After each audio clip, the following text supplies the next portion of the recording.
All right, we are back for round 4 of the Midwest Premodern Championship, benefiting Briarpatch Youth Services. We have a great feature match this round. We got two players who are both, what are the records? They're doing well. They're at the top tables, I think. They're both 3-0, I believe.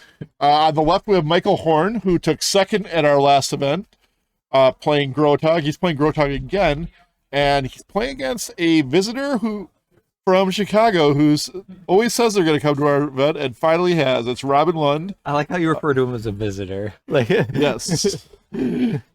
Well, they're both visitors, out-of-state visitors. Yeah, Michael Horn's from Iowa. Robin's definitely someone who's like been real involved with the pre-modern community for a long time. Yeah, he basically runs the Discord, yeah, which is a huge contribution to pre-modern in general.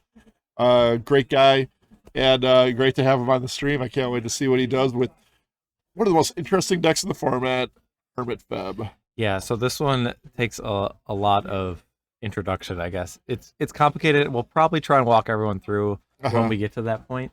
But I'm going to go let the players know that they can begin. I'm going to apologize ahead of time, too, because whenever I talk about Hermit FEB or discuss plays at Hermit FEB, I always speculate that something could be done that is not a smart play whatsoever. This deck has so many little nuances, mostly thanks to a card called Volrath Shapeshifter. And the reason Volrath Shapeshifter is so complicated for this deck is Graveyard really, really matters with this deck. Volrath Shapeshifter is a copy of whatever the current top card of the graveyard is. So this is what Robin is going to be looking to use to make things happen. Effectively, the deck, in a nutshell, is trying to get this card out and use it to win the game single-handedly. Right. Robin is going to turn 2, drop a Survival of the Fittest. And this is a card that Robin's played a lot in the format. He really gravitated towards the traditional Full English Breakfast when that was popular a few years back. And now the evolution kind of is this Hermit FEB deck, which adds in the Hermit Druid. So something that Robin's really been gravitated towards is the Survival of the Fittest engines. All right, Michael's going to not be able to deal with the survival, but he's going to throw his clock into play with a Quirion Dryad. A lot of times it's really important to get this card down early, because then all your actions like after that will help build the Quirion Dryad. So if you spend a lot of your turns like casting like Peaks or Sleight of Hands and then have the Dryad, it's not very formidable. But if you're able to do it in the opposite sequence, then your card keeps growing. So absolutely. All right, Robin will add a land to play. He's going to have 3 green mana at his disposal to work this survival. Yeah, he has a Yavimaya. Interestingly, Hermit FEB does not play any basic lands, because here's part 2 of this deck. Hermit Druid. A Hermit Druid is a fun little 1/1 for 2 mana. For 1 green, he activate it and flip cards from his deck into his graveyard until he gets to a basic land. Now, if you remember, I just said he doesn't have any basic lands in his deck. So what's going to happen is he's going to deck himself with this card, and from there win the game. And we'll drop in later for that. yeah, so the first step of not dying after you mill your deck is playing a card like Corrosion Reclamation, which can flashback. And then the sequence gets a little more complex, but we'll probably walk through it if we get to that point. Yeah, Michael has the fire. He fires off Hermit Druid and Robin for 1 damage, and then he's going to swing in with his Quirion Dryad for 2 more, knocking him down to 14 or 16. And now Robin's going to take a point of damage. 15. Now Robin will take a damage and survival away his Phyrexian Devourer.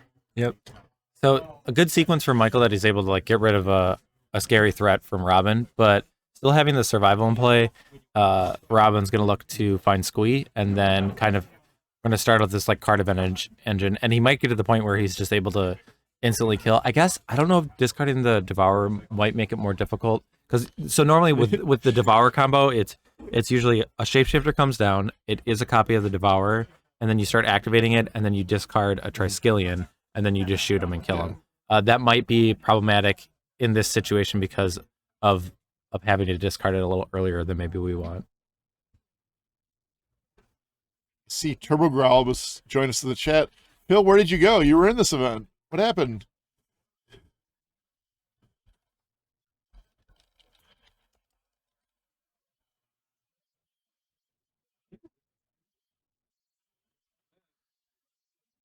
Okay, All so right. we went to the upkeep. Squee comes back to your. Oh no, it was in his hand. So now It was in his hand, yeah. So he hasn't really generated the card advantage yet, but in future turns he'll get that benefit. So the form of disruption that Michael has, he has some amount of counter magic, which is good in the short term, especially if you have like a clock like Quirion Dryad in play. But in the long term, like Squeeze kind of can grind out threats. But Meddling Mage is another card that might be able to kind of like lock up the combo, at least prevent Robin from doing what he wants.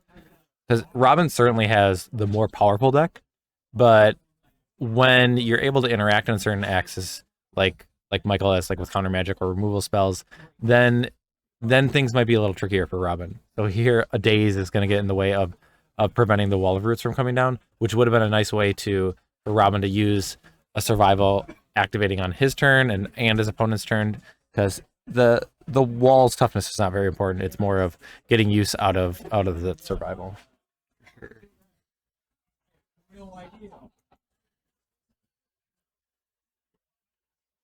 All right. Michael's going to Gush. Try to reload some action to stop this combo from killing him. Also pick up his Dryad to a 4/4. Replace an island. And that's a Winter Orb. This is a really good spot to resolve a Winter Orb. This is Winter Orb perfection right here. This is where you want the freeze, ladies and gentlemen. Yeah, this might just be lights out for Robin. Like, I think this might be a really bad matchup for Robin. I know he's in the past said that decks like White, Blue, Red Angels can be really rough because of the amount of removal that can be put toward their creatures. And I think the Winter Orb angle contributing as well is going to really make this tough match to win. I'll say Michael probably has enough answers to a card like Hermit Druid that you're not just going to get an easy kill with that way. Right. But you still do have the options if you do resolve a card like Survival that you have that Bullrash Shapeshifter, but there's still counter magic for Mike. So it's like it's kind of, he has all the different dimensions of what Robin's trying to do covered in theory. And so, yeah, not necessarily the matchup I think Robin's looking for. For sure. Yeah, because against a bunch of removal, if you're a deck like Hermit FEB, you wanna generate card advantage. Well, card advantage with survival costs mana. Yep. And adding that mana denial, and I mean, it's just gonna. The other thing is like having a card like Quirion Dryad in that spot is probably just the best, because like if it's just like a 2/2 or a 3/3, then the clock, you probably get 2 or 3 more turns from Robin's perspective, and then you might be able to say, okay, yeah, I have this survival, I'll discard these Squeeze, and over time I'll be able to get an advantage. But the clock was just quick from Michael and just shut Robin out of any chance of coming back. How many rounds will we play today? So we had a total of 57 players. Yeah, it's gonna be 6 rounds and then top 8. Okay. I think. Not a bad turnout. No, it's pretty exciting and it's our biggest yet. Yeah, and I mean, a lot of people like who have traveled distances. So we had Bran, who we had on camera. He came from California. Yeah. Charles from Florida, right? Jeff Ferris from New York. Yep. So definitely a good amount of people that took some time to travel to the Midwest, to the wonderful. We're no longer a snow cone like we were last time. We had an unexpected snowstorm in the last tournament we had here for Premodern, but it's actually a hot day today. Yep.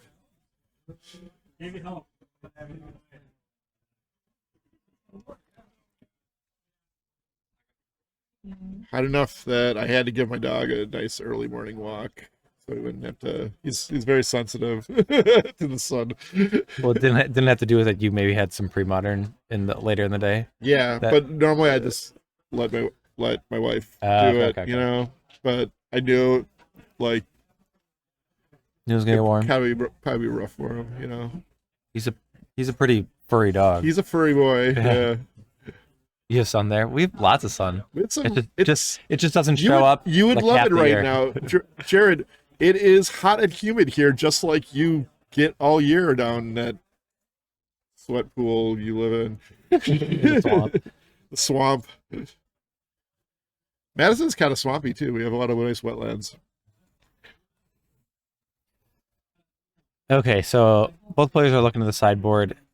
So I don't know what full English breakfast or this Hermit FEB like usually does in sideboard games, because it probably has less flexibility on how much it can change its game plan.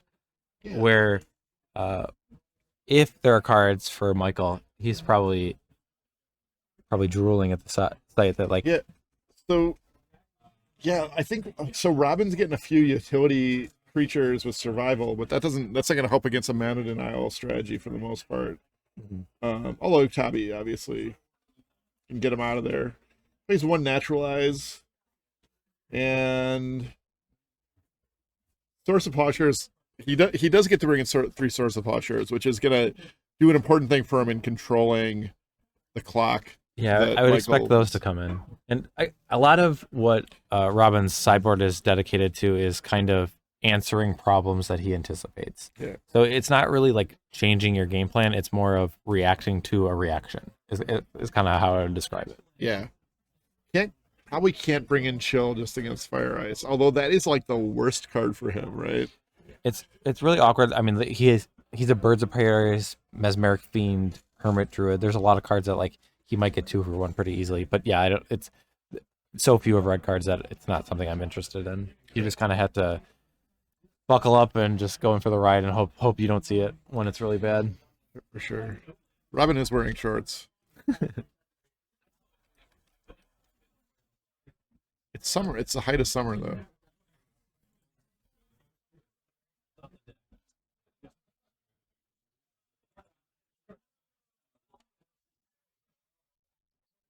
All right, so Robin gets to be on the play. If I were looking for him, so usually when you make mulligan decisions with a Hermit FEB, you kind of say, do I have a survival or do I have a Hermit Druid? And if usually those answers are no, then you usually mulligan it. But here we talked about how the Hermit Druid is just so susceptible to all the removal that Michael has with the Fire Ices and the swords, that it's not necessarily like as much of a haymaker as it is in some other matchups. So do you think he aggressively mulligans for a survival to the point where he might just bring in the Enlightened Tutors? Because he has to go more towards the survival game? Yeah, that is something that has some merit, though. The one thing he would have to be worried about, if you spend a bunch of resources like mulliganing and then Enlightened Tutor for survival, that since the Gro-A-Tog does have access to cards like Disenchant or Seal Cleansing, that you might spend a lot of resources trying to get that one card just to have it destroyed. That'd be my biggest worry, I guess. But this is the exact situation aggro control puts combo decks into. Yeah. Right.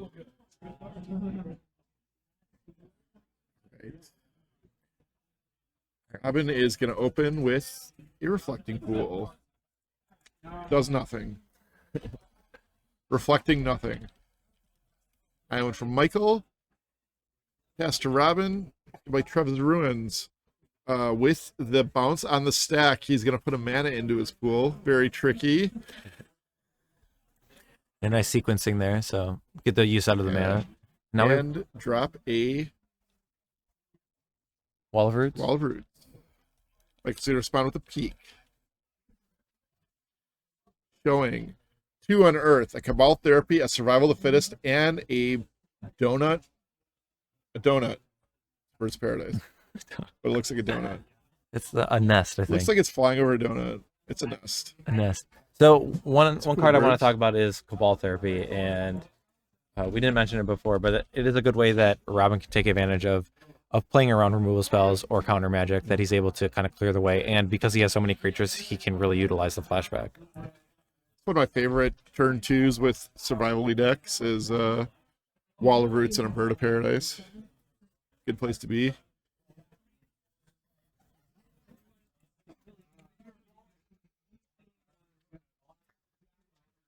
I'd like to note that Robin's cast 2 spells and hasn't taken any damage.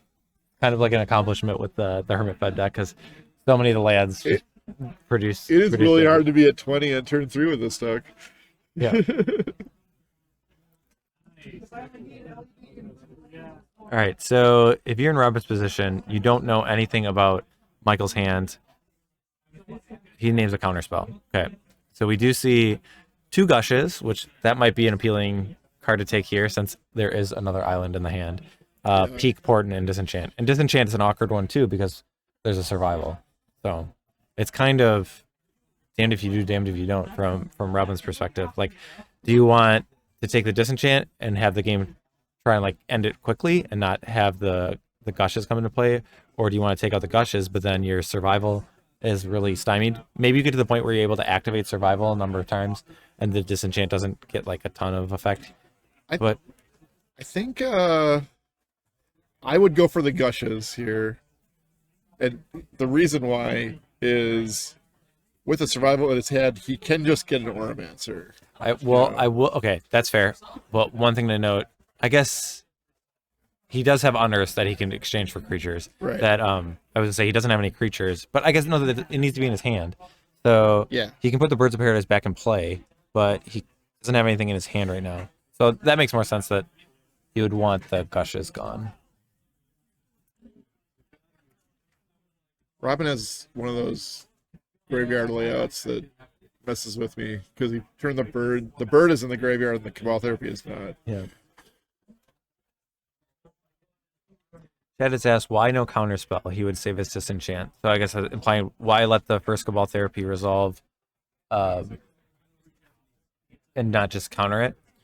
I don't know if you count like maybe he's just worried about in those situations, like you'd rather if he names counterspell, he's gonna trade a counterspell for the therapy. So it's really like, do you want? It's a choice. You're in a game. You're in a choice. You either pay 2 mana or you show him your hand. A lot of players will keep the 2 mana. Will keep the 2 mana because they need action. Because Robin's deck can be like kind of blazingly fast. Mm-hmm. So he knows Robin has a survival, so he has a Disenchant in his hand. He can get rid of that survival as soon as he plays it and reduce the damage. Yeah, I definitely can see that it might be something where Michael would want to counter that just so the second the flashback is just blind and you're a lot less likely to hit what you want. So that does help against therapy to limit the. Yeah, he did lose 2 Gush because he didn't pay the mana though. So I guess I agree that it might have been better to counter it. And now we have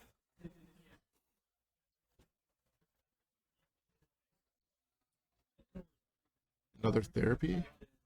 wait, so what happened to the Disenchant? I think What did I miss here? he might have got therapied just now. Okay, so I saw because the therapy was no, is he resolving it right now? So Robin drew another therapy.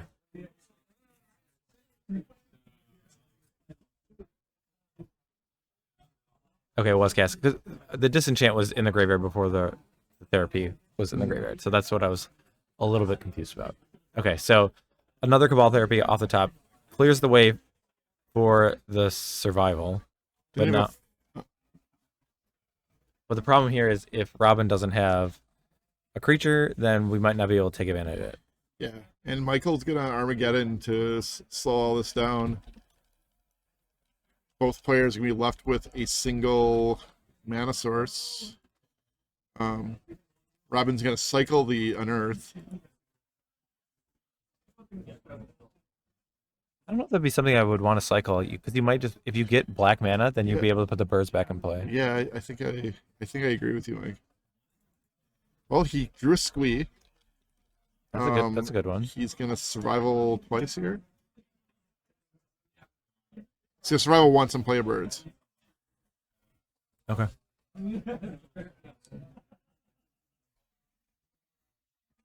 This Wall of Roots is on its last limbs. That it's only got it only got one toughness left. So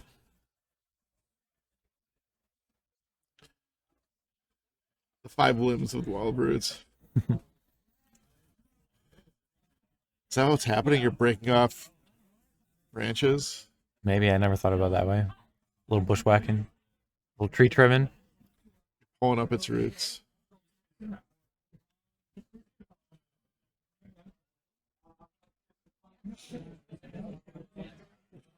So this spot, we've kind of reset everything, but Robin's been pretty quick to bounce back.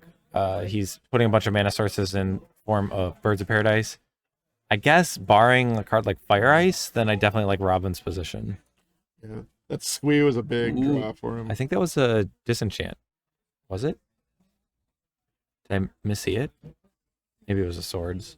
It was a Disenchant. I think you would have Disenchant. Yeah, that's what I was saying. Like, that was something I think I would want to use. Oh, yes, I do need to update the life total. City Brass has been activated.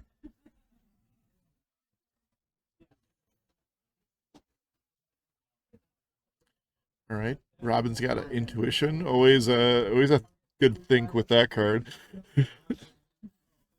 Yeah, there's... Are we shortcutting here? He's survivaling. He survival. He used the Wall of Roots okay. for a green mana. He's discarding a chroma. I'm guessing. Oh, I was expecting a Shapeshifter? shapeshifter, but it looks like he already has He has one in the hand. So Robin needed to activate the Wall of Roots first, because otherwise if you discarded the survival and then use the Wall of Roots, then you're going to have a Wall of Roots, and your Shapeshifter would be a Wall of Roots instead of... That's good, though. You get it's not spend a mana and then not discard the chroma. Yeah. Except then you have a -2 or -1. Yeah. It'd be a 6/5 chroma, which probably isn't enough to to do it. No, it loses toughness, so it still attacks the same amount. I know. So I was making a joke. oh, okay. A 6/5 and chroma is about the same as a 6/6, right? Especially I think he made a mistake doing that. I think I would have just left the chroma in, put the shapeshifter in, and give it a -2 or -1. Maybe that's a bad idea, because then if you turn into a devourer, it dies immediately. See, I always do this. Okay, Hermit Druid has been named with the Meddling Mage from Michael. I think Michael's really struggling here. This Hermit's gonna this Chroma. Chroma getting exiled, and when I say a Chroma, I mean Shapeshifter.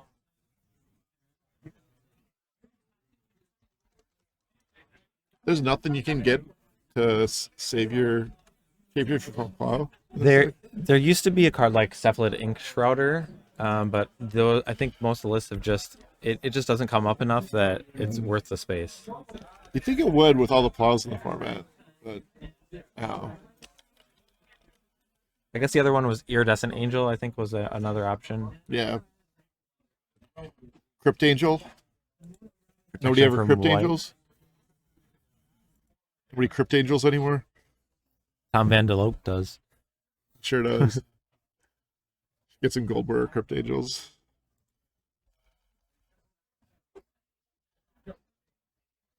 Crypt Angel's probably not a bad card to have in this deck. You can regrow your Shapeshifter. Yeah, it's red or blue. Is that what Yeah. it gets? I like that. I'm going to tell Robin that after this round. Have you ever thought about Crypt Angel in the deck? I mean, is it better than Gravedigger in that aspect kind of thing? Like, I mean, do you even want it in your hand? I mean, the protection of a white might come up every now and then. I think Pro White gives it more utility. Yeah. I guess, like, not getting back any creature removes some utility from it for sure. Yeah.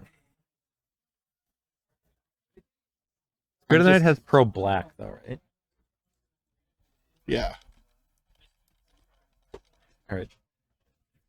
Did we just have a little beatdown from Robin? I think so. We're worried about Crypt Angel and Spirit of the Night. That's what happens. We have to, like, find all the... Hey, all I'm the one court typing case the stuff. cards. You still have to pay attention to the game. Well, you know, It's- I was it's thinking more- about Crypt Angel. I'm not doing my job. It was pretty much over. You know, Robin had a survival going, getting anything he wanted. Ishan Shade, that's all right. Yeah. It's a good one. Alvaro. I think Crypt Angel's your card though. I'm on it. All right. Bring back the Skeetu Slinger. Bring back a squee. You can start the trends. You can. It's a free squee. It's a free squee, yeah. That's a survival activation. You don't even have to wait till upkeep. Right.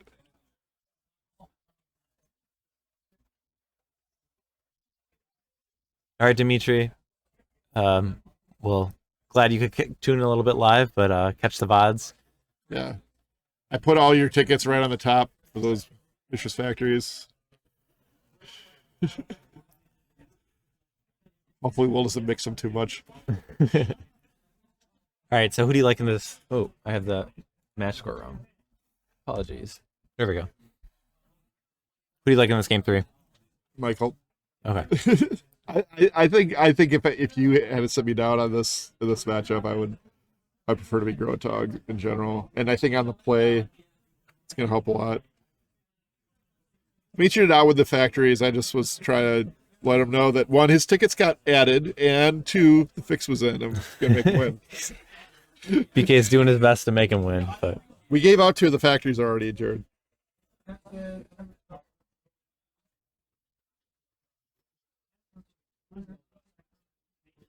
okay. So I think Robin. I talked about Hermit Druid or Survival. I think he might actually a card like Cabal Therapy might be more important than not more important than Survival, but might be more important than Hermit Druid. You think a card like Therapy? What? Might be more important than a card like Hermit Druid in this matchup. Because usually it's you want to just present the threat, but Therapy won him that game, flat out. Therapy's amazing against Gro-A-Tog too, I think. Specifically. There are definitely situations where they're a pile of 4s and it's leaning on a few cards that are super impactful. Like losing those 2 Gush. Like, can you imagine if he would have had 2 Gush in that game? Yeah. Then he'd churn through his deck and have a lot more resources. Yeah, it changed everything. Everything.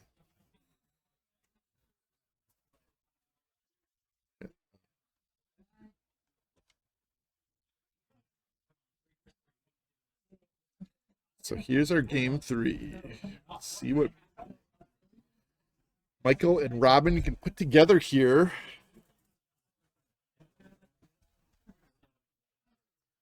See who can advance to a 4-0 record, which probably puts them in the top 8. The winner of this match, yeah, they might be able probably to top 8s easily. Double draw in, or even X1 and 1. Still probably would make it, right? Yeah. So, especially with the best tie, usually have the best tie breaks when that happens too. Rain Vorlin had said, "You got Robin to leave the house." Yeah, every time he's like, I don't know how we did it. I don't actually know how he got here because I know Robin doesn't drive. So he had a ride with somebody. Okay.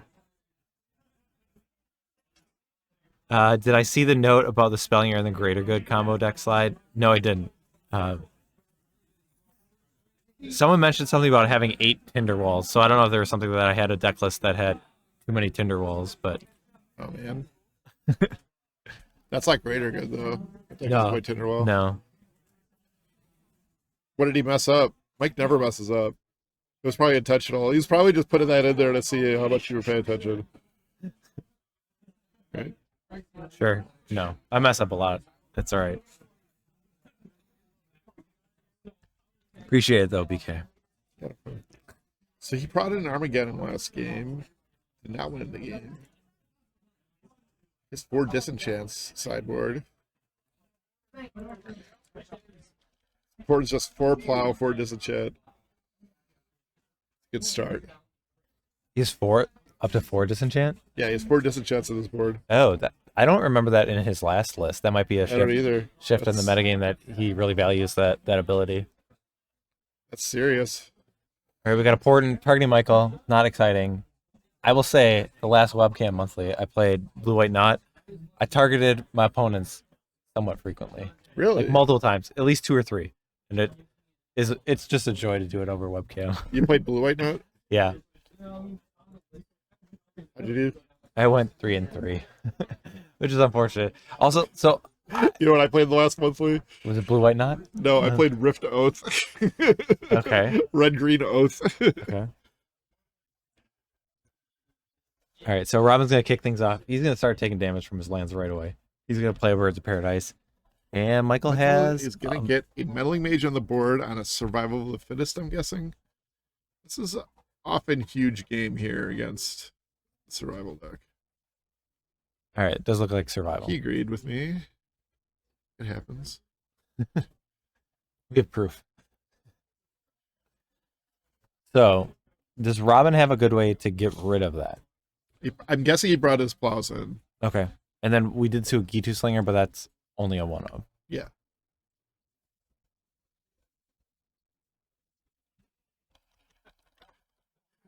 Rift Oath versus Skyshroud Sentinel was one of the best matches I've ever... one of the more entertaining matches I've ever played in this format. Who's playing Sky Shroud Sentinel? Kyle Monson. Okay. Who might be... he's in the finals of this monthly right now with an awesome Dead Guy... Deed Guy Ale. Yeah, Dead Guy Splashing Pernicious Deed. Kyle's kind of an unappreciated genius. I'm hoping he takes it down so like everybody understands the first how time great Kyle is. First time I had seen him was the Fall Brawl, and he had a nice spicy deck. And now every time I look at his list, he definitely has some creativity. So what he was playing, he stole my deck. No. This is how smart he is. He was playing my blue-green deck, okay. Only he put in Skyshroud Sentinel and more oppositions. Like not the Oath deck, but the deck I was playing before that. That was like a blue-green control deck with tons of spontaneous generation. Okay. All right, so I'll stop talking about me. Fire Ice taking out 2 Birds of Paradise. Oh yeah, that did happen. Fire Ice took out 2 Birds of Paradise, and Robin played another Birds. Robin is in hell. That's what I'm guessing. Yeah, because Robin only has a third. You just drew a third card. I think he has a Naturalize and and a couple of land. A brush land, it looks like. So the Psychatog, definitely a good threat, but how much damage can it's like a virtual 6 right now. No, yeah, I guess it depends on how much. It's a virtual 8. Okay. 9. It's a virtual 9 damage. Okay. And so we're getting to the point that's like in a couple turns that could be a lethal threat.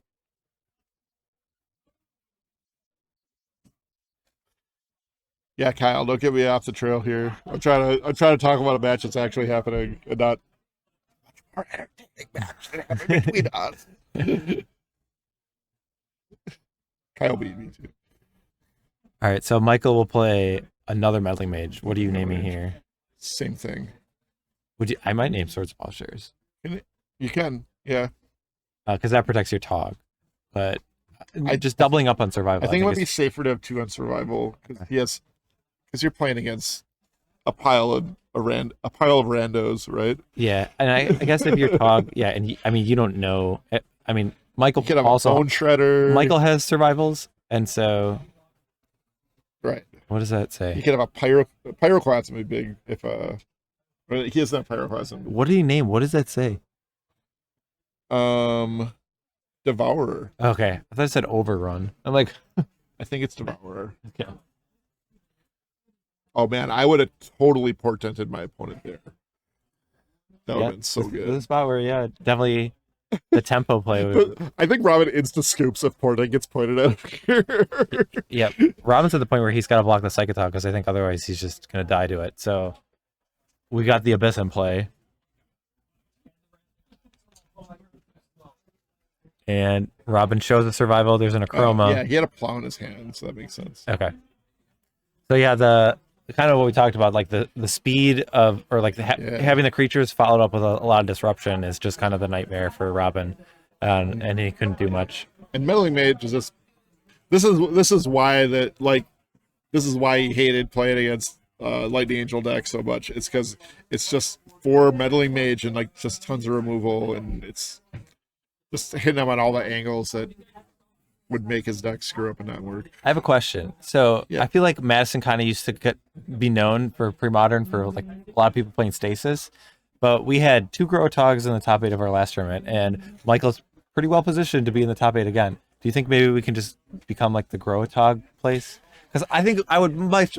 I would like to grow. I would like to market the Grow past. Misty Mountain as the Gro-A-Tog place rather than the Stasis place. I feel like a little bit more appealing, a little more inviting. I would just gush with appreciation. That happened. I'm gonna go check the tables and see if there's someone we can bump up to the Stasis the feature match. Plowshares. But we only have about 15 minutes left, so I don't know if we'll get anyone. All right, Mike's gonna go to work, and yeah. So I'm playing. Here I am. I built like this really weird ass deck that was like 4. It's like 4 Lightning Rift, 4 Burning. Yeah, I'm going into it. 4 Burning Wish, 4 Oath of Druids. You know, Oathed Up Shard Phoenixes and my favorite Corrosive Tuskers. And I play against Kyle, and he's playing my old blue-green deck that's like just like blue-green control, can only win with sapling generation. So you'd think that'd be great. I mean, I have Slice and Dice main. I got like 4. I think I had 4. I think I had 4 Shard Phoenix because Maniac, you know. And but no, it didn't work out that way. He just like drew a zillion cards. I got him real low with like rifts and stuff like that, and like got him into range, but like he just drawn so much, he was able to keep me from. I think he was in the 3rd game. He was like on 1 point of damage, and I'm literally guys blessing. That's the word for it. Spark sprays, 3 spark sprays back into my deck just to hit him for 1, and wasn't able to get there. So he like his deck of nothing but like spamming 1/1s beat my deck that did nothing but kill 1/1s pretty much. Yeah, I don't know if we'll get anyone else. He's basically a genius On future match for this round. It looks like everyone's kind of in their match. I did see Fran playing against Dylan, so Dylan was someone we had interviewing, talking about Briarpatch. Yeah. Dylan was playing because he hasn't been on camera, right? Dylan? Yeah. No. He's Well, playing. just to tell us about Yeah. But he's playing green white, like the Thresh Garden. Yeah. But there's a humility in play. So I think Fran's probably in a good position. I don't know what life totals are, so maybe I'm wrong. But Dylan told me that Fran is his number 1 hero. Okay. Because Dylan's a huge, big modern player, and he's a huge fan of Amulet Titan. Okay. And he's watched like all of Fran's, which is a lot. He's played a lot of it. Fran is like the clinic on that deck outside of pre-modern, and yeah, so he's probably like really excited just to get to play him. But it's probably also a little frustrating to be playing the such a great foil to blue-white Landstill in Interrogated and getting humility right out. Yeah, I'm gonna bring up we have like a slideshow, just some of the stuff that we had up for auction, just while we're in between. We'll keep talking. Just under 10 minutes left in the round, pre-modern players. 10 in the I round. believe all this stuff. I think we did not give out the bolt yet. Okay. Did you get rid of the ones we've given out already? No, I just took pictures of the ones that were up there. So Okay. I think the factories. Those get named off? I don't know. I'm not sure. We have given out 2 of the factories already. There's still 2. Okay. We're probably going to save that second factory because a lot of people have been wanting to put in for factory. Yeah, so if someone's just tuning in. That Plow's my master. These 2 are my masterpiece, Plow and Annul. Yeah, so these are cards that we're auctioning off. The Vendetta is gone, so don't bet on that one. These are part of the auction that we're doing for the Briarpatch. It's part of our charity that we're doing for this tournament. So if you're interested in donating any money, you can put money in for some of the raffles if these are still available. They're through our Discord that you can auction and then make a payment to the Misty Mountain PayPal. I think all these details should be in our Discord. And yeah, it's a way, even if you're not at the tournament, that we will find a way to get the cards to you, or the prizes, I guess. So let me get a link to the Discord.